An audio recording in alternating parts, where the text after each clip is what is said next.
학생 여러분 안녕하세요. 여러분의 광쌤 이광조입니다.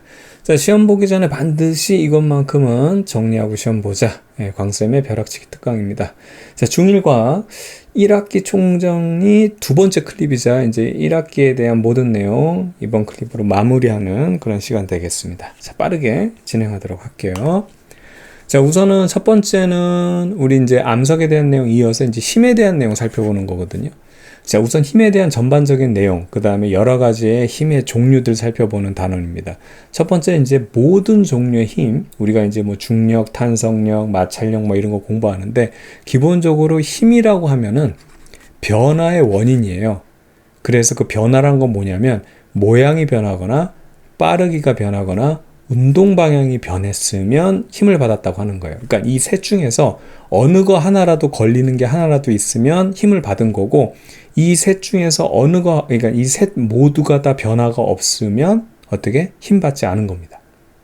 아시겠죠? 그러니까 모양이 변했거나, 빠르기가 변했다. 그러니까 빨라지거나 느려졌거나, 그리고 운동 방향이 변하면 이거는 힘을 받은 거예요. 셋 중에 하나만 걸리면 됩니다. 아시겠죠? 우리 중학교 1학년에서는 요 정도. 그래서 우리가 이제 뭐 합력이나 이런 개념을 쓰지 않기 때문에 요 정도로만 적용하면 되겠고요.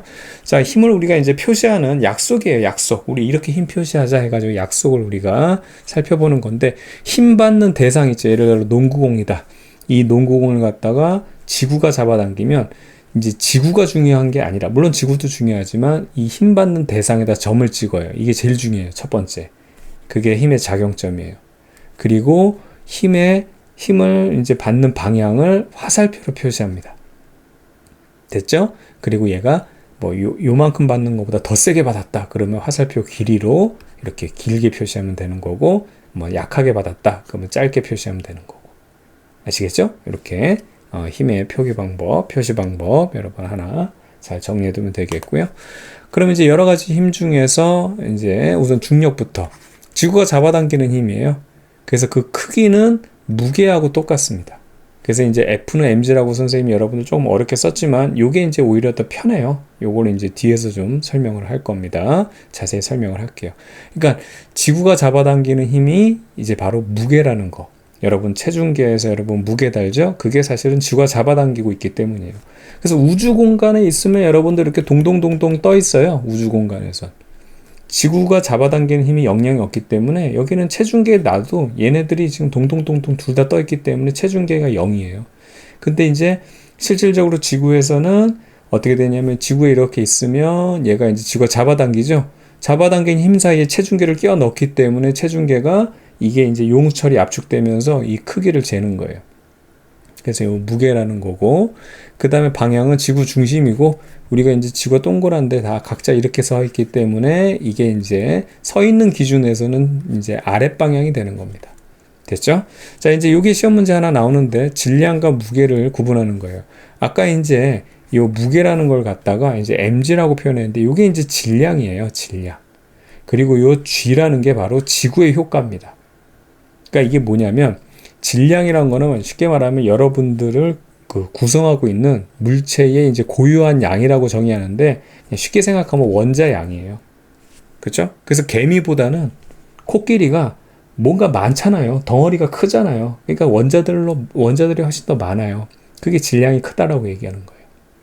됐죠? 그럼 무게는 뭐냐면 그 질량에 비례한다고 이제 표현해서 mg라고 쓰는데, 이게 지구의 효과가 들어가는 거예요. 지구가 잡아당기는 거기 때문에 그래요. 그냥 질량이 있으면 그냥 질량만 있는 건데, 이게 지구에 의해서 지구가 잡아당기기 때문에 지구의 효과를 같이 여기에다가 어떻게? 여기 적용해주면 되는 겁니다. 그래서 요거에 대해서 좀 자세히 설명을 해볼게요. 그래서 중력이라는 것은 이제 mg라고 표현하는데, 자, 요 무게라는 것은, 자, 우선 어떤 것을, 이게 질량이에요. 개미의 질량 이렇게 나타내면 코끼리의 질량은 이렇게 나타낼 수 있는 거예요. 이제 이걸 갖다가 이제 문자로는 이렇게 크기로 표시 안 하니까 개미의 질량이 1이다. 이제 숫자로는 크게. 그 다음에 코끼리의 질량은 이제 뭐 숫자로 크게 뭐 1000이다. 이런 식으로. 아시겠죠? 그래서 어떤 것을 그 다음에 누가 잡아당기느냐 했는데, 우리는 지금 지구에서 잡아당기고 있는데 그 지구의 효과를 우리가 g로 표현하는 거예요. 어떤 것을 누가 잡아당기느냐, 지구가 잡아당긴다. 그래서 이제 요거를 구분하는 게 시험 문제인데, 지구 안에서는 지구의 효과인 G가 일정해요. 이게 이제 9.8, 한 10 정도가 되는데, 지구에서는. 그래서 질량에 따라 무게가 다릅니다. 무슨 얘기냐면, 개미는 질량이 1이에요. 거기다 G 곱해주면 되는 거예요. G를 선생님이 9.8로, 그냥 값으로 9.8로 쓸게요. 그러면은, 개미의 무게는 9.8이 되는 거예요. 됐죠? 이제 뭐 뉴턴 뭐 이렇게 해서 단위를 쓰는 거고. 반면에 아까 코끼리는 질량이 덩어리가 커요. 1000이에요. 거기다가 9.8 곱해주면 되는 거예요. 되겠죠? 그러면 어떻게 되는 거예요? 9800 이렇게 해서 이런 식으로 됐죠? 이렇게. 그래서 같은 지구 안에서는 질량이 크면 클수록 무겁다.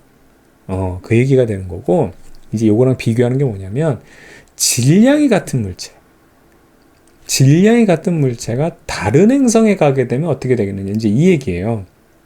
그래서 이제는 질량이 일정해요. 그러니까 개미라는 걸 갖다가 지구에다 놓게 되면 개미의 질량은 m이고, 그 다음에 달로 가도 질량은 m으로 똑같아요. 태양으로 가게 돼도 질량은 똑같아요. 그런데 지구에 있을 때 효과는 G거든요. 근데 달은 지구보다 덩치가 작죠. 이 G라는 값이 어떻게 되냐면 지구보다도 6배가 적어요. 그러니까 6분의 1G예요. 6분의 1G. 그래서 무게가 작아지는 거예요. 질량은 그대로예요. 근데 이 개미를 태양에다 갖다 놓으면 지구보다 덩치가 훨씬 크죠. 이거 정확한 선생님도 모르는데, 예를 들어서 뭐 100G라고 한번 해보죠. 훨씬 커요. 100배나 큰 거예요. 이 지금 지구의 효과보다 태양의 효과가. 그럼 이게 무게가 어떻게 되는 거예요? 아까 지구에서는 mg, 달에서는 6분의 1 mg, 그 다음에 태양에서는 100 mg가 되는 거. 100배가 더 큰 거. 무슨 얘기인지 아시겠죠? 지구보다. 그래서 천체의 효과에 따라서 무게가 달라집니다. 즉 어느 다른 행성에 가건 어딜 가든 질량은 그대로인데, 그 천체가 누구냐에 따라서, 잡아당기는 애가 누구냐에 따라서 무게가 달라진다. 그겁니다. 됐죠? 자, 다시 한 번만 정리할게요.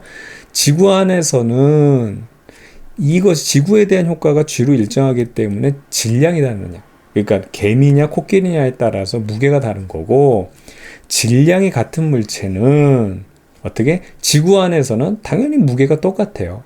그런데 이 질량이 같은 물체를 어느 곳에 놓더라도 질량은 똑같은데, 그 천체가 달라지기 때문에 그에 따른 중력이 달라져서, 천체에 따른 중력이 달라져서 무게가 달라진다. 이렇게 정리하면 됩니다. 이렇게 여러분 구분하세요. 자, 그 다음에 탄성력은 탄성체가 원래 모양으로 되돌아오는 힘이기 때문에 원래 힘을 가해야 돼요. 그래서 탄성체를 변형을 시켜야 돼요. 아까 힘을 받았다는 조건 중에서 모양 변화가 있었죠. 그래서 탄성체가 원래 길이보다 모양이 이렇게 x만큼 늘어나거나, 여기 보면 x만큼 뭐 줄어든 거나, 여기 2x만큼 늘어나는, 이렇게 모양이 변했죠. 그럼 이거는 내가 힘을 가해서 탄성체의 모양을 변화시키는 그러니까 탄성체가 힘을 받은 거예요. 그런데 이 상태에서 그대로 두게 되면 어떻게 되냐면 다시 원래대로 돌아가죠. 그러니까 얘를 원래대로 돌아가게 하려는 그때 그 힘, 그렇죠? 원래 모형으로 돌아가려고 하는, 우리가 이제 버티고 있어야 된단 말이에요. 이 녀석을 갖다가 원래 모양으로 안 바꾸게 하려면. 그래서 원래 모양으로 되돌아가려는 그때 힘을 갖다가 우리가 탄성력이라고 하는 겁니다. 그러니까 탄성력이 우선 기본적으로 존재하려면 원래 모양보다 우선은 모양이 바뀌어 있어야 된다는 얘기예요. 그렇죠? 그래서 그 크기는 탄성체의 변형 길이에 비례하다. 이 얘기 먼저 해야 되는데, 힘은요, 우리 아까 잠깐 봤지만 무조건 이래요. 크기하고 방향만 따지면 돼요. 아시겠죠? 그래서 이제 중력에서 크기 방향 따져봤고, 이제 탄성력에서도 크기 방향 따지는 거예요. 크기는 탄성체의 변형 길이의 비례라고 해가지고 많이 늘렸어요. 그럼 힘 많이 들어갔겠죠? 그럼 얘가 더 그만큼 많이 늘어난 만큼, 혹은 많이 압축된 만큼 더 큰 힘을 작용한다는 거예요. 그래서 그때 변현된 길이를 x라고 표현합니다. 그래서 x보다는 2x가 2배만큼 탄성력이 더 커지는 거예요. 그 다음에 여기 방향이라는 것은 탄성체에 작용한 힘의 반대 방향. 내가 얘를 압축시켰으면 얘가 밀어내려고 할 거 아니에요. 그러니까 내가 가한 힘을 기준으로 해서 그거의 반대 방향입니다. 내가 얘를 늘렸어요. 그럼 탄성력은 다시 원래대로 돌아오려고 하잖아요. 그러니까 내가 가한 힘에 대해서 반대 방향. 그 반대 방향을 우리 이제 과학에서는 이게 음수의 개념이 아니고 마이너스를 이게 방향으로 반대 방향으로 쓰기로 약속을 했어요. 그러니까 새로운 약속입니다. 되겠죠? 그래서 탄성력은 우리 용수철이나 고무줄의 탄성력은 요 F라는 게 force, 그래서 힘이라는 거의 약자고 마이너스 KX라고 쓰는데 마이너스는 방향이에요. 항상 내 힘의 방향과 반대 방향이라는 얘기가 되겠고 K는 뭐냐면 용수철 상수라고 해가지고 용수철의 세기를 나타내요. 그래서 약한 용수철은 값이 K가 1이에요. 에게. 그런데 이게 강한 용철 있잖아요. 굉장히 강한 용철. 그런 거는 막 값이 한 1000 정도 되는 거예요. 아까 개미하고 코끼리 비교하는 건 똑같아요. 아까 개미, 코끼리는 뭐였어요? 중력은 어떤 질량에다가 지구의 효과 곱해준 거였잖아요. 그게 F였잖아요. 똑같아요. 이거는 용수철의 효과. 그러니까 용수철이 강할수록 이 값이 커지고요. 그 다음에 얼마만큼 늘렸느냐, 많이 변형시킬수록, 압축시켰느냐. 이게 바로 탄성력입니다. 그러니까 강한 용수철일수록, 그리고 그 용수철을 갖다가 많이 늘리거나 그 다음에 많이 압축시킬수록, 많이 변형시킬수록 탄성력은 커진다. 아시겠죠? 바로 그 개념이에요. 그래서 어렵지 않게 여러분들 이게 뭐 이런 게 공식처럼 보여가지고 어려워 보이지만 오히려 이게 더 간단하다니까요. 강한 용수철일수록, 그리고 걔를 많이 늘릴수록 혹은 압축시킬수록 탄성력은 커진다. 얘가 커지고 얘가 커질수록 커진다. 그 얘기예요. 됐죠? 자, 그 다음에 마찰력입니다. 자, 마찰력과 뒤에 나오는 부력은 같이 묶여 있을 거예요, 여러분, 교과서에. 왜 그러냐면 얘네들은요, 선생님 표시했지만, 이게 약간 항력이라 그래가지고, 자, 뒤에도 보면, 여기 항력이라 해서 저항력 같은 개념이에요. 그래서 이게 무슨 얘기냐, 한번 봐봐요. 물체의 운동을 방해하는 힘입니다. 이게 저항한다는 뜻이거든요. 그쵸? 그 다음에, 여기도, 지금 액체나 기체가 물체를 밀어서 올리는, 원래 지금 중력 때문에 밑으로 떨어져야 되는데 그거를 받쳐 올린다. 그래서 이것도 뭐 약간 저항하는 힘이다. 받쳐 올린다. 그래가지고 항력이라고 해가지고 지금 앞서 봤던 요 마찰력과 이 부력을 같이 약간 묶어서 얘기를 하는 겁니다. 아시겠죠? 자, 어쨌든 요거 한번 볼게요. 마찬가지로 크기와 방향만 체크하면 되는데 크기는요. 우선 첫 번째 여기도 두 가지 조건입니다. 접촉면이 거칠수록 마찰력은 커진다. 그쵸? 잘 안 움직이니까 내가 힘을 가해서 당기려고 하는데 얘가 쉽게 말해서 저항해가지고 잘 안 움직이려고 하는 거예요. 그럼 여기 매끄러운 면보다는 여기 사포면처럼 거칠면 훨씬 마찰력이 커진다.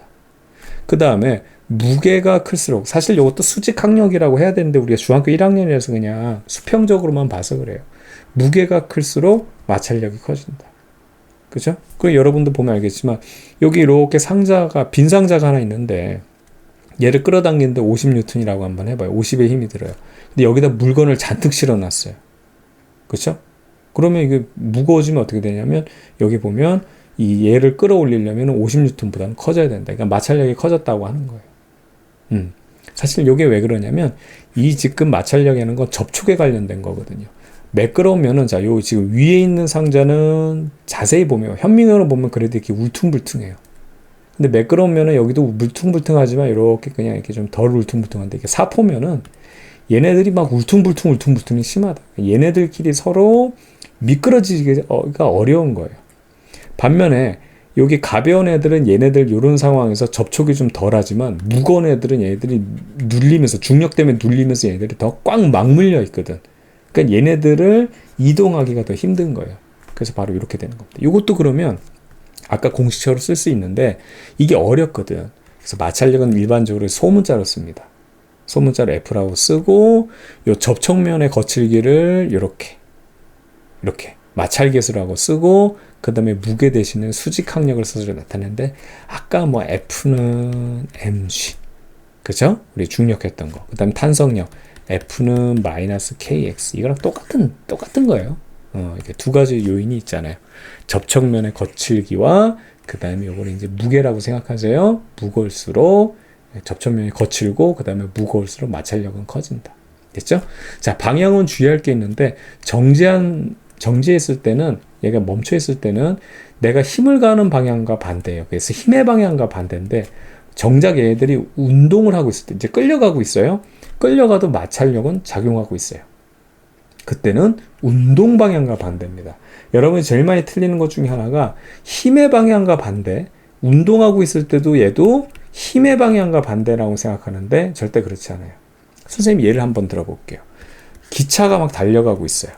근데 얘가 브레이크가 고장났어. 그래서 우리 슈퍼히어로 막 아이언맨이 와가지고 얘를 도와주려고 이앗 하면서 막고 있어. 그쵸? 그럼 얘는 어떻든 간에 이렇게 달려고 있는데 얘가 이앗 하면서 막고 있거든요. 마찰력은 어느 방향이에요? 얘는 힘을 얘를 막기 위해서 이쪽 방향이라고. 근데 이 힘의 방향과 반대면 마찰력이 어떻게 돼야 되냐면 이쪽 방향이 돼야 돼요. 이 기차에 지금 마찰력이 이쪽 방향인 건 말이 안 되죠.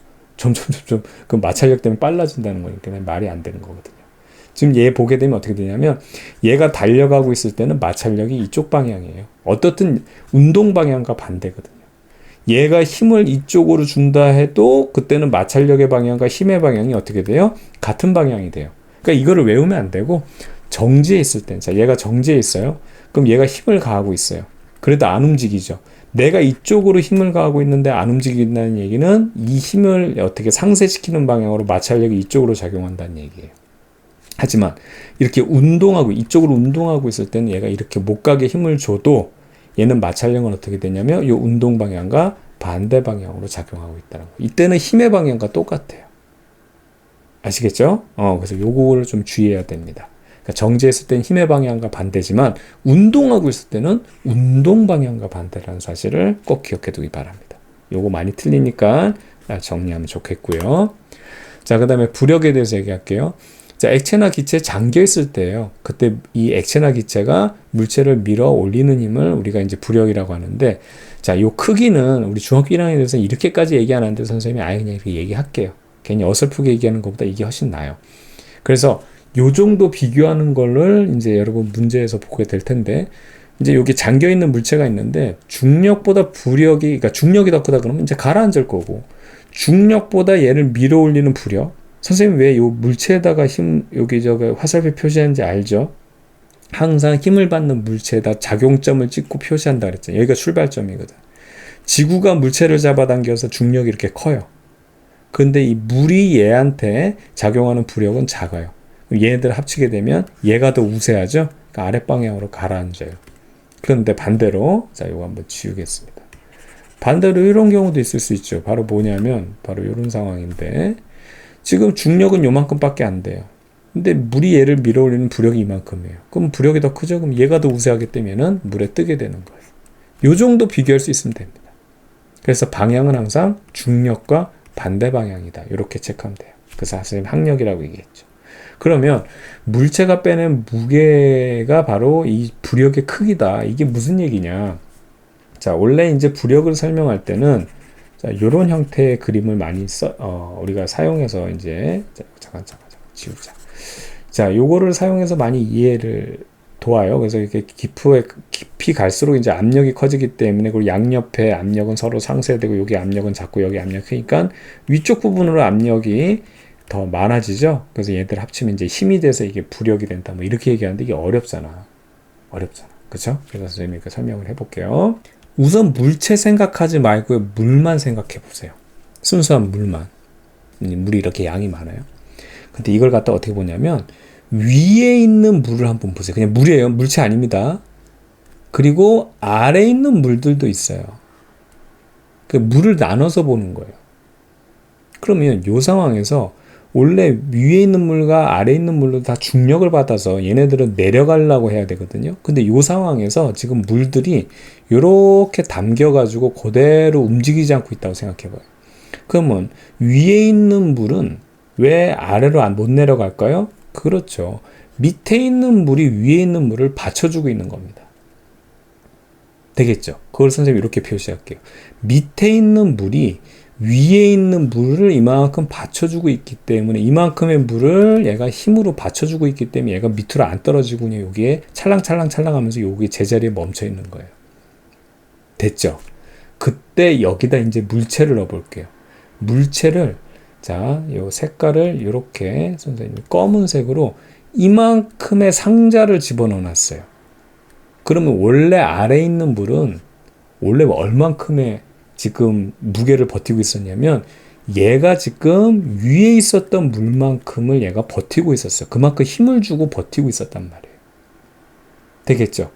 그런데 걔를 갖다가 이만큼의 물을 빼내고 여기 물체가 들어갔죠. 그쵸? 그러면 이 물체가 들어갔다 하더라도 얘가 물체가 들어왔으니까 물체를 내가 이 물체의 무게만큼 들어줘야지. 얘는 천재가 아니에요. 그냥 얘는 원래 있던 대로 얘가 위에 있었던 물만큼의 힘을 계속해서 작용하는 것 뿐입니다. 이해가죠? 그럼 끝났어요. 이게 무슨 얘기냐고 하면, 즉, 자, 이렇게 물이 있을 때, 원래 얘는 이만큼의 아랫물은, 자, 요 아래 있는 물은 이만큼의 지금 물을 받치고 있는 거죠. 만약에 이만큼의, 자, 이렇게 바꿔놓으면 아래 있는 물은 훨씬 더 많은 물을 버티고 있었어요. 물의 무게를 버티고 있는 거예요. 그런데 여기다가 물체를 빼서 요만큼 채웠어요. 물체가 이렇게 잠겼어요. 그럼 요 물체의 이만큼 공간, 채워진 공간만큼 얘는 어떻게 되냐면 물이 원래 있었던 거를 얘가 빼내고 얘가 들어왔죠. 근데 아래 있는, 여기부터 아래 있는 물들은 얼마만큼의 지금 물의 무게를 버텼냐면 원래 얘가 들어오기 전에 요만큼에 해당하는 물의 무게를 버티고 있었던 거예요. 그거를 얘가 지금 빼고 물을 빼내고 난 다음에 얘가 들어온 거죠. 그럼 이 물체 기준에서는 뭘 느끼냐면 원래 이 자리에 이만큼의 물이 들어있는 거를 얘가 들어주고 있었거든. 근데 얘가 자기가 딱 들어가니까 그냥 요만큼의 물의 무게만큼을 얘가 들어 올려주는 걸 이 물체가 느끼는 거예요. 그래서 부력을 크게 느끼려면 어떻게 하냐면 얘가 아래에서 지금 아랫물이 받쳐줄 때 이 윗물 있죠. 이 윗물에 해당하는 양을 많이 빼면 뺄수록 부력은 커져요. 왜냐면 아까도 얘기했지만, 자, 여기서, 자, 요만큼의 물을 빼내면 요 아래에 있는 애들이 얼마나 되냐면 요만큼에 해당하는 물의 무게를 버티고 있었거든요. 그런데 이만큼의 물을 빼게 되면 어떻게 되냐면 아래에 있는 물들은 이만큼에 해당하는 물의 무게를 버티고 있었던 거예요. 즉, 물체의 부력을 크게 해주려면 물을 많이 빼내면 됩니다. 물을 많이 빼낼 수 있는 물체를 집어넣어서 물 대신 자기가 그 많은 양의 물을 빼내고 그 안에 들어가면 그 물체는 큰 부력을 느끼는 거예요. 아시겠죠? 그래서 여러분 봐봐요. 쇠 숟가락이 있어요. 그 다음에 쇠로 만든 이만한 대야가 있어요. 어느 게 무거워요? 어느 게 무겁죠? 얘가 훨씬 무겁죠. 등치가 크잖아. 같은 쇠지만. 근데 숟가락은 얘는 가볍단 말이에요. 근데 숟가락 뽁 담그면 어떻게 되죠? 가라앉아 버려요.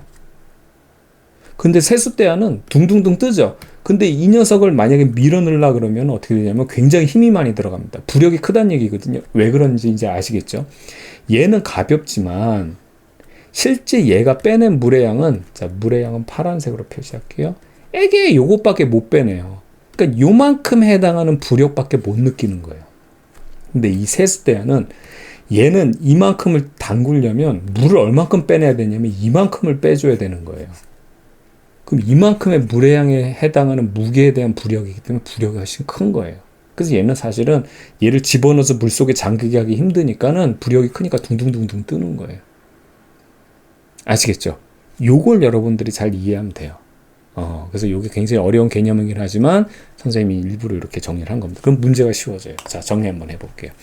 자, 어떻든 간에 얘네들의 지금 물체들이 얘는 뭐 떠있기도 하고 뭐 이렇게 돼 있는데 뭐 잠겨있기도 하는데 부력 제일 큰 건 뭐예요? 이에요. 원래 이만큼에 해당하는 물을 얘가 빼내고 들어간 거거든. 이만큼의 물의 무게를 아랫물이 버티고 있었단 말이야. 얘가 어디 있던 관계없어요. 밑에 물이 있던 없던 신경 쓰지 말고 어떻든 아랫물이 이만큼에 해당하는 물의 양을 버티고 있었어요. 그럼 얘 같은 경우 어떻게 돼요? 부력 어떻게 되는 거예요? 굉장히 작은 거죠. 지금 여기서 보게 되면 이제 요거 두 개가 이제 여러분 차이가 있을 것 같은데 우선 그건 신경 쓰지 말고 부력이 제일 큰 순서대로 하면 제일 많이 뭐예요? 물을 빼낼 수 있는 애. 즉 그래서 뭐냐면 물체를 기준으로 하면 부피입니다. 물체의 무게랑 관련 없어요. 아까 세숫대랑 숟가락하고 똑같아요. 부피가 크다는 얘기는 걔가 잠긴다면 그만큼의 물을 많이 빼겠죠. 물을 많이 빼낼 수 있겠죠. 그 빼낸 양의 무게만큼 얘가 버티는 거기 때문에 부력이 커지는 거예요. 그래서 물체 부피가 클수록 부력이 큰 거예요. 그래서 2가 부력이 제일 커요. 그 다음에 부력이 큰 거는 2보다는 적지만 그래도 물을 많이 빼낸 C가 되겠죠. 그 다음에는 B. 그 다음에 A하고 D는요, 지금 부피가 똑같죠? 그러면 부력이 어떻게 돼요?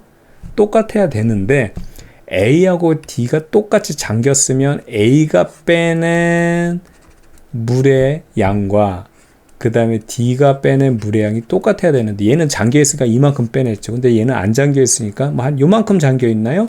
얘가 빼낸 물의 양은 이게 요것밖에 안 돼. 요것밖에. 요 바닥에 만큼. 그 부력이 작은 거예요. 그래서 순서대로 부력을 크기를 비교하면 E가 제일 크고 C, B, A, D 순이 되는 겁니다. 아시겠죠? 그래서 여러분, 튜브가 얘 무게는 굉장히 작아요. 그러니까 무게하고 관련 없어요. 부력은. 근데 부피가 크다고, 얘가 이렇게 등치가 크기 때문에 얘가 만약에 물속에 완전히 잠기려면 이만큼에 해당하는 물의 양을 빼내야 돼요. 그 물의 양은 양이 꽤 많단 말이죠. 그럼 그 물의 무게가 많기 때문에 부력이 큰 거예요. 그래서 사람이 여기 올라가도 둥둥둥둥 떠올 수 있는 거예요. 자, 그럼 여기 옆에 있는 그림 보면은 이제 부력에 대한 개념을 정확히 이해할 수 있는데요. 자, A, B가 어떻든 간에 잠겨 있죠. 그죠? 그런데 얘는 깔아앉아 있고 얘는 떠 있단 말이에요. 그럼 여기에 대한 차이가 뭘까요? A, B의 차이. 우선은요, 부력부터 보는 거예요. 지금 A가 빼낸 물의 양이 이만큼이에요. 그쵸? B가 빼낸 물의 양도 똑같아요. 즉, 얘네들 A와 B의 부력 자체는 똑같아요. 그런데 얘는 왜 지금 떠 있고 얘는 가라앉느냐? 그렇죠. 얘는 쉽게 말하면, 그러니까 부력의 크기를 똑같이 선생님 표현할게요. 길이가 똑같습니다. 지금 화살표. 근데 얘는 어떻게 되냐면 A 같은 경우는 중력이 작은 거예요. 무게가 작은 거예요. 반면에 B는 무게가 더 큰 거죠. 그래서 얘네들을 합쳤을 때 얘는 부력이 더 우세한 거고, B 같은 경우는 지금 무게가 더 우세하기 때문에 가라앉은 겁니다. 그래서 무게를 비교하면 이때는 A하고 B 중에서는 B가 더 크다, 이렇게. 그래서 여기선 포인트가 부력이 우선 똑같다라는 걸 여러분들이 빼낸 물의 양으로, 이 빼낸 물의 무게를 통해서 부력이 B가 더 크다는 사실을 알고 난 다음에 얘는 떠 있네, 얘는 가라앉네, 그럼 얘가 무겁네, 얘네가 더 가볍네, 이런 식으로 여러분들 체크하면 되는 거예요. 되겠죠? 좋습니다. 생물 다양성, 그러니까 생물이 다양하다는 거고, 이 다양해야 된다는 거의 당위성을 설명하는 겁니다. 그래서 그 부분에 대해서만 이해하면 되는데, 그럼 생물이 다양해져야 된다, 다양성이 높아져야 된다, 그거 얘기하는 거거든요. 그쵸? 여기 세 가지 조건이 있어요. 여러분 이거 시험 문제 반드시 나니까 체크해두면 됩니다. 그러니까 생물 단어는 오히려 공부하기 편한 게, 그냥 어떻게 보면 그냥 암기하면 돼요. 예, 그냥 암기하면 되는데. 자, 생태계가 다양할수록, 그러니까 환경이 다양할수록 좋은데, 요 개라는 거 여러분 이제 많이 나오잖아요. 우리가 중학교 1학년 처음 공부할 때도 직권, 수권, 기권, 뭐 외권, 생물권 이렇게 하면서 그걸 다 모아서 뭐라 그랬어요? 지구, 개라고 했어요. 모임이에요, 모임. 그러니까 생태 모임입니다. 그러니까 이 환경, 생태에 관련된 이 환경의 모임, 물도 있고 숲도 있고 나무도 있고, 이런 생태계가 다양할수록 당연히 여기는 물고기가 살 거고, 물이 있으면 물고기 살 거고, 풀 있으면 무슨 뭐 여치도 살고 메뚜기도 살고, 나무 있으면 새도 살고, 다양해질 거다. 당연해요. 너무 당연해요. 종 다양성이 높을수록 좋다. 아이, 뭐 예를 들어 개만 있어, 무슨 동물이 다 개만 있어, 그냥 막 뭐 다 개만 있고, 또 개도 있고, 옆에 봐도 개. 이게 뭐야? 여기 보면 다람쥐도 있고 고슴도치도 있고, 뭐 여기 식물도 있고, 뭐 달팽이도 있고 토끼도 있고, 이렇게 다양해야 된다. 그 다음에 유전자 다양성. 같은 무당벌레지만 이렇게 유전자가 다르기 때문에 여기 생김새가 다르다. 이게 점의 위치나 모양이나 이런 게 다르다. 인간도 마찬가지지. 사람이라고 했는데 사람이 다 똑같이 생겼어. 80억인가 다 똑같아. 그 뭔 재미야 그게. 응? 여러분하고 나하고 똑같이 생겼고, 옆에 짝꿍하고, 뭐야 끔찍해, 징그러워, 그치? 우리가 무슨 세균들도 아니고. 그래서 이게 다양해야 된다, 그 얘기입니다. 자, 다시 한번 정리할게요. 생태계 자체, 그러니까 환경 자체가 다양해야 되고, 종들, 그러니까 사람이 있으면 개도 있어야 되고, 고양이도 있어야 되고, 생선도 있어야 되고, 종들이 다양해야 되고, 그 다음에 같은 사람 안에서도 다르게 생겨야 된다. 그러니까 요 순서예요, 요 순서. 환경, 그다음 여러 종류의 생물들, 그리고 한 생물 내에서도 다 각자 다르게 이게 생겨야 된다. 다른 특징이 있어야 된다. 그게 유전자 다양성입니다. 이 용어들만 여러분 잘 정리하면 아무것도 아닌 내용이에요. 자, 그 다음에 변이에 대한 내용이 나오는데, 변이가 바로 뭐냐면 같은 종에 속하는 생물 사이에서 차이다. 아까 선생님이 다 다르게 생겼다는 게 그게 변이에요. 엄마 아빠가 애를 낳았단 말이야. 그렇죠? 엄마 아빠가 애를 낳는데 내가 태어나고 그 다음에 동생이 태어났는데 동생도 똑같이 생겼다? 아니에요. 다르게 생겼단 말이에요. 그게 변이에요. 그게 변이. 근데 이제 우리가 많이 들어본 것 중에서 약간 이제 우리가 원하지 않는 방향으로 갑작스러운 변이를 이제 돌연변이라고 하는 건데, 변이라는 것 자체는 이제 다양한 애들이 나오는 거. 그러니까 같은 종에 속하는 생물 사이에서도 다양한 차이를 갖고 있는 다양한 애들이 나오는 걸 우리가 변이라고 하는 겁니다. 그래서 이 변이의 조건 중에서 이제 유전자가 다르기 때문에, 그래서 이 엄마 아빠 유전자를 받았다 그래서 그 조합이 달라지기 때문에 여러분하고 여러분 동생, 뭐 여러분 언니 오빠 다 다르거든요. 달라요. 무당벌레, 무늬, 얼룩말, 무늬 이래서 다 같은 무당벌레지만 생긴 게 다르다. 같은 얼룩말이지만 얼룩말 1, 얼룩말 2 얘들 다 다르게 생겨. 키도 다르고 몸무게도 다르고 뭐 줄무늬도 다르고 다 이런 거 그런 얘기합니다. 그 다음에 이제 환경 차이에 의해서 변이가 일어나는 것도 있다. 이제 대표적인 게 요거 이제 시험 문제 나올 거고, 온도에 따라서 북극하고 이제 사막여우 알죠? 사막여우는 더우니까 막 귀가 이따만하고, 근데 북극여우는 추우니까 표면적 줄여가지고 동글동글하고, 귀 쪼만하고 이렇게 자꾸 이게 주머니에 손 넣는 것처럼 뭐 자꾸 안 꺼내 놓는 거야. 근데 얘네들은 더우니까 막 자꾸 꺼내 놓는 거야. 열 같은 거 발산할 수 있도록 귀가 이만하고, 얘네들은 막 자꾸 집어넣으려고. 근데 아예 없을 수는 없으니까. 그렇죠? 이게 조금만 나오게 만드는 겁니다. 그 다음에 여러분 교과서 보면은 다양한 예가 나올 거예요. 바람의 세기에 의해서 어떤 이제 변이가 일어나 환경 차이에 따른 그런 식물들, 동물들, 뭐 수증기량 이런 것 때문에 무슨 어떤 그 수증기가 이거를 이제 잘 보호해야 되는, 너무 이제 고온 이제 그 건조한 지역 같은 거는 이제 이게 선인장 같은 거 이런 거는 이제 잎사귀 같은 게 수분을 뺏기지 않게 해서 가시 형태로 된다던가, 그쵸? 이런 형태들 이제 다양한 예가 나오니까 그런 거 정리하면 돼. 한번 읽어보면 여러분 시험 문제에서 답 다 찾을 수 있어요. 아시겠죠? 그게 다 이제 변이를 나타낸 거고, 변이는 유전자 자체에서 혹은 환경에 따라서 이렇게 변이가 나타날 수 있다. 요것만 정리하면 됩니다. 나머지는 다 예들이에요. 자, 그 다음에 이제 분류하는 거. 자, 이 분류하는 건데, 이제 분류를 이제 왜 하느냐부터 먼저 얘기할게요. 너무 많어. 너무 많아서 이거를 갖다가 이제 좀 정리 좀 하자 이 얘기예요. 그래서 생물 사이에 가깝고 먼 관계를 파악하기 위해서 너무 많고 다양하기 때문에 좀 정리 좀 하자. 이거 너무 복잡해. 그러니까 생물의 다양성이 중요하긴 한데 다양해도 너무 다양하니까 이거 좀 정리 좀 해가지고 하자 해서 분류하다. 이제 요게 포인트고, 아마 서술형에서도 요 정도는 쓸 수 있을 거, 이제 출제를 하려면 할 수 있는 부분입니다. 생물 사이에 가깝고 먼 관계를 파악하기 위해서. 요렇게. 그러니까 말은 너무 많고 다양해서요. 이렇게 쓰면 안 되고, 이건 선생님의 여러분 이해하기 편하게 이제 말 만들어 넣은 거고요. 아시겠죠? 이게 이제 맞긴 하지만, 이거 없어 보이잖아. 생물 왜 분류하는 목적이 뭐냐? 너무 많고 다양해서 정리 좀 하려고요. 그러면 정답 처리 안 된다고. 맞는 말이긴 하지만 요렇게 쓰면 돼요. 그래서 요런 문구 두세 번 쓰면서 정리해야 돼요. 그래서 저는 그랬잖아. 생물은 좀 암기적인 요소가 강해요. 과학 중에서도. 아시겠죠? 그래서 오히려 쉬워요. 외우면 되거든. 그쵸? 자, 분류 기준 두 가지가 있습니다. 인위적으로, 우리가 인간이 인위적으로 분류하는 거고요. 그 다음에 자연적인 분류가 있습니다. 여기서 인위 분류를 기억하는 게 좋아요. 첫 번째, 우리가 어떤 식으로 이용하겠느냐 이거지.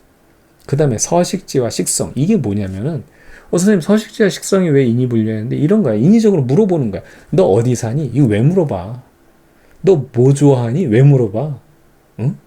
그냥 내비두면 되지 왜 물어보냐고. 뭔가 목적이 있기 때문이에요. 됐죠? 이렇게 해서 끝나세요. 이렇게 인위 분류를 마무리하고 나면 나머지는 자연 분류인데, 이제 대표적인 게 몸의 형태, 그 다음에 이제 번식 방법. 이건 우리가 뭐 인위적으로 할 수가 없잖아. 그러니까 이걸 다 하려고 하지 말고 선생님은 추천하기를 인위 분류만 기억해 두면 나머지 요거에 해당하지 않는 것들은 이제 자연 분류라고 해가지고 답을 체크하면 되는 겁니다. 됐죠? 자, 그 다음에 이제 생물 분류의 기본 단위는 종이다. 이 종에 대한 기본 개념도 서술형 문제 나옵니다. 우선 종은요, 이게 생식 능력이 있어야 돼요. 그렇죠? 그러니까 여러분 인종도 예를 들어서 황인종, 백인종, 흑인종 뭐 이렇게 나눠놨을 때 그 뭐 예를 들어서 황인하고 백인하고 혹은 흑인하고 뭐 백인하고 결혼해도 애 태어날 수 있죠. 그 생식 능력이 있기 때문에 같은 종이에요. 그렇죠? 인간이랑 같은 종입니다. 됐죠? 그런데 예를 들어서 뭐 개하고 하마하고 해가지고 무슨 뭐 새끼가 나오냐? 안 나오잖아요. 같은 종이 아니라는 얘기예요. 됐죠? 바로 그런 내용입니다. 가장 기본 단위는 종이고요. 그 다음부터 이쪽으로 가면서 점점 커지는데 여기도 딱 봐봐요. 뭐 보여요? 제일 큰 거 개. 시스템 보이잖아.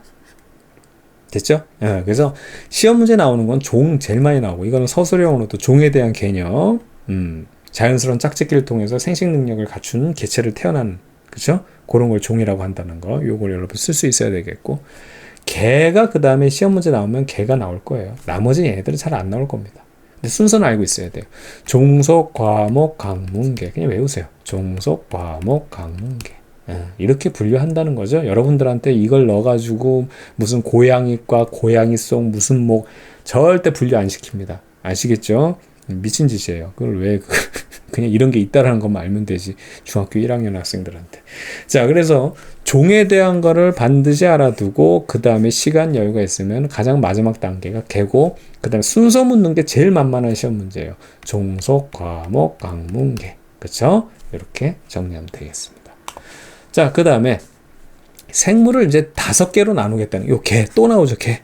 큰 덩어리 5개입니다. 요건 시험 문제 반드시 나오니까 이거 여러분들 되게 어려워하는데 어렵지 않아요. 자, 선생님이 요거 말씀드리는 것만 잘 정리하면 됩니다. 첫 번째는 원핵 생물계와 나머지들이에요.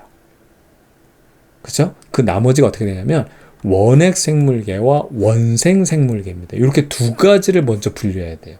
요 그림 잘 나와 있는데 원핵 생물은 원시적인 핵을 갖고 있기 때문에 가장 큰 특징인 게 핵막이 없어요.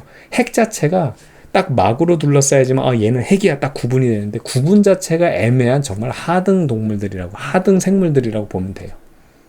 됐죠? 광합성 당연히 안 하고요. 균들이에요. 대장균, 남세균이라네. 얘는 남세균은 예외적으로 광합성을 한다는데 그런 예외 상황은 시험 문제 내기에는 좀 그렇습니다. 아시겠죠? 그래서 원핵 생물계는 균들이다. 그 다음에 원생 생물계부터는 기준이 뭐냐면 핵막이 있어요. 그 원생 생물계 중에서도 식물계, 균계, 동물계로 구분이 되는 겁니다. 아시겠죠? 이렇게. 그래서 이 그림이 그걸 나타내는 거예요. 원생 생물계의 대표적인 거는 다시마, 아메바, 집신벌레 요 얘들을 알고 있어야 돼요. 됐죠? 다시마, 아메바, 집신벌레. 균들보다는 그래도 좀 발전되지 않았어? 그래도 무슨 형태도 있고 막 먹을 수도 있고 이거 뭐 균을 먹기는 집신벌레 뭐 집신 모양이고 막 그죠? 예, 이렇게 되는 거예요. 자, 그 다음에 요 상황부터 이제 이 다 핵막을 갖고 있는 애들 중에서 식물, 균, 동물계인데 요게 이제 식물, 동물은 어렵지가 않아요. 균계가 있어서 여러분들이 헷갈리는 게 위에 있는 원핵 생물계의 이 균들과 여기 있는 균이 달라요. 여기서 균이란 것은 버섯, 곰팡이, 효모입니다. 딱 이 세 종류의 얘만 알면 돼요. 됐죠? 자, 다시 한번 원핵 생물계는 진짜 막 대장균 같은 애들. 여기서 말하는 균계는 버섯, 곰팡이, 효모. 여기는 광합성하네요. 당연히. 됐죠? 자, 식물의 특징은 뭐냐면 원생 생물계처럼 핵막이 있는 건 당연한데 광합성이 있다는 게 가장 큰 특징이에요. 여러분 알고 있는 식물들입니다. 그럼 동물계는 뭐냐면 당연히 핵막 가지고 있지만 당연히 광합성 안 하고요. 이 개새붕어, 개새붕어, 욕 같아. 개새붕어처럼 여러분 동물 다 알아요. 이거 어렵지 않다고. 그래서 정리하면 이거에 대한 정리는 뭐냐면 우선 원핵 생물계 정말 원시적인 균들 그 다음에 원생 생물계는 다시마, 아메바, 집신벌레 중에서 그 안에서 균계라는 것은 버섯, 곰팡이들이다. 그리고 유일하게 광합성을 하는 애들이 식물계고 이건 얘 몰라도 돼요. 식물 모르는 사람 없어. 그 다음에 당연히 광합성 안 하지만 나머지가 동물계다. 얘 몰라도 돼. 다 알아요. 이렇게 정리하면 됩니다. 자, 그럼 요거 한번 풀어볼게요. 핵막이 있느냐 했는데 아니요. 아유, 그럼 가장 원시적인 뭐예요? 우리 대장균 같은 거 원핵, 그죠? 원시적인 핵, 생물계. 그 다음에 얘로 넘어가면 그 다음에 이제 원생생물계부터 식물계, 균계, 동물계 다 포함되는데 기관이 발달됐다 그러면 이제 고등이잖아요. 그럼 기관 발달됐다라면 식물 아니면 동물이 될 거예요. 됐죠? 그런데 아니오라고 했기 때문에 뭡니까? 여기는 균계가 되는 거예요. 되겠죠? 균계이기 때문에 여기서는 버섯 생각하면 되는 건데, 곰팡이 생각하면 되는데, 균사가 있느냐 해서 그게 있다. 예, 그러면은 버섯, 그 다음에 곰팡이 있는 바로 균계가 되는 거고, 그게 없다라고 하면은 여기 원생 생물계가 되는 거예요. 원생 생물계. 원핵 생물계보다 훨씬 발전된 형태고요. 그 다음에 이제 식물 동물이 이제 기관 있는 애들이 여기인데, 이제 원생 생물계 중에서 엽록체 있느냐? 예, 광합성 해야 되니까 이게 식물계죠. 이게 식물계고 광합성은 안 해요. 그러면 동물계다. 요 정도 여러분 판단할 수 있으면 됩니다. 아시겠죠? 어렵지 않으니까 아까 선생님 설명한 대로 정리하면 돼요. 별거 아니에요. 예, 헷갈리잖아요. 요 균계, 여기 원핵 생물계 종류 중에서 대장균이 있었는데 여기에 있는 원생 생물계에서 균계랑은 다르다는 거. 여기서 말하는 균은 균사라고 해가지고 버섯과 그 다음에 곰팡이 얘를 잘 기억해 두면 됩니다. 됐죠? 좋습니다. 자, 이제 마지막입니다. 생물의 다양성을 보존하자. 그래서 생물의 다양성이 높은 생태계, 그쵸? 그거는 먹이사슬이 복잡할수록 좋다 이거죠. 자, 예를 들어서 먹이사슬이 이렇게 단편적이에요. 예를 들어 둘 중에서 연쇄적으로 메뚜기 하나 작살났다. 그럼 그 개구리 굶어 죽죠? 그럼 개구리 없으니까 뱀 굶어 죽을 거 아니에요. 근데 예를 들어서 메뚜기가 죽었어요. 그러면 개구리가 굶어 죽느냐? 아니죠. 여기선 개구리 굶어 죽네. 그래서 개구리 죽었다 칩시다. 그래도 앞서는 개구리 죽으면 뱀도 연쇄적으로 죽었는데, 개구리 안 먹어도 뱀은 지금 여기 들쥐나, 그 다음에 토끼를 먹을 수 있기 때문에 뱀은 살아남을 수 있다. 이 얘기거든요. 그러니까 완전히 다 전멸하는 게 아니라 하나 없어져도 그래도 유지가 될 수 있다. 이게 이 얘기예요. 그래서 먹이사슬이 그물처럼 복잡할수록 생물 다양성이 높은 생태계를 유지할 수 있고 보존할 수 있다. 이 얘기입니다. 근데 여러분들이 여기서 고등학교 때 나오는 얘기긴 한데, 이게 있잖아요. 이렇게 단편적인 이런 먹이사슬, 이게 일직선적인 먹이사슬은 예를 들어서 얘 밑에 있는 애가 아니고 뱀이 죽어도 다 죽어요. 다 작살나요, 생태계가. 자, 예를 들어 뱀이 죽어서 다 전멸했어요. 그러면 개구리 살판 나죠. 개구리의 개체가 많아져요. 그럼 메뚜기 다 작살내는 겁니다. 얘들이 다 잡아먹어요. 그럼 메뚜기가 작살나죠? 이제 먹을 게 없어요. 그럼 얘들 작살나요. 이런 식이에요. 그러니까 이게 굉장히 복잡해야 돼요. 그러니까 어느 한편 밑에서부터 이게 전멸해가지고 차원차원이 아니고 어느 하나라도 망가지면 생태계가 전체적으로 다 망가져요. 근데 여기서는 얘가 하나 망가져도 얘가 망가져도 다른 대체 수단들이 있다는 얘기예요. 아시겠죠? 이렇게 기억하면 되겠고요. 그러니까 문제는 어렵지 않아요. 그 다음에 생물 다양성을 감소시키는 원인, 자, 이거 4개 있죠? 4개 정확하게 시험 문제 나옵니다. 그래서 1, 2, 3, 4 시험 문제 4개 줬죠?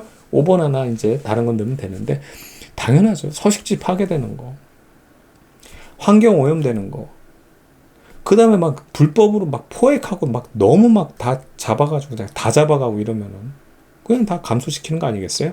외래종 유입이 왜 그런지 아시겠죠? 외래종 같은 경우는 천적이 없어요. 그 외래종이 천적이 없기 때문에 얘네들이 한번 유입되면 거기 있는 생태계 다 그냥 아작을 내버리는 거예요. 아시겠죠? 옛날에 황소개구리 와가지고 우리 그냥 토종개구리들 뱀까지도 먹었으니까. 또 우리나라 그 생물이 또 외국까지 건너가가지고 다 작살낸 게 있어요. 그 대표적인 게 예전에 되게 오래전인데 가물치. 일본 넘어가가지고 미국 넘어가가지고 베스도 잡아먹고 아주 그냥 다 작살냈어요. 그러니까 이게 외래종이 왜 유입되느냐? 일반적으로 그 수입업자들, 그 사람들이 이제 수입해가지고 팔려고 하다가 하는 거랑, 그 다음에 이제 그 평형수 있어요. 평형수. 원양어선 있죠. 원양어선. 원양어선이 무게중심, 우리 부력 방금 했잖아요. 이게 배가 어느 정도 깔아앉아야 된다고. 배가 이제 부력이 크기 때문에 이렇게 동동동 떠. 그래서 짐을 잔뜩 실는 것도 있지만 여기다가 물을 채워가지고 물의 무게, 이게 배의 무게를 높여요. 이때 여기에 이제 물을 담으면서 바닷속에 이 생선들 같은 이제 생물들이 여기 같이 다 들어와요. 그리고 먼 나라로 가요. 그죠? 그 다음에 거기다 내놓고 다시 평형수를 버려요. 버린단 말이에요. 그때 여기에 있던 생물종들이 여기 와가지고 다 착살내는 겁니다. 이게 굉장히 생각보다 심해요. 엄청나게 배들이 많이 왔다 갔다 거리고요. 예, 그런 문제가 많이 발생합니다. 어떻든 서식지 파괴, 외래종 유입, 불법 포획 남획, 환경오염 기억해 두고 그냥 한번 눈으로 보면 돼요. 눈으로 보고 시험 문제에서 5번 엉뚱한 거 하나 체크하면 되는 거고요. 자, 생물 다양성 보존을 위한 노력은 개인적인 노력보다는 이제 사회적 크게, 그 다음에 국가적, 국제적으로 점점점 키워가면 되는 겁니다. 물론 개인적인 노력도 필요하고 사회적인 노력, 국가적인 노력, 국제적인 노력 이렇게 해서 문제 풀면 되겠어요. 자, 여기까지 여러분 정리 잘 했고요. 고생 많았습니다. 시험들 잘 보고 선생님은 이제 2학기 내용에서 만나도록 할게요. 수고 많았습니다.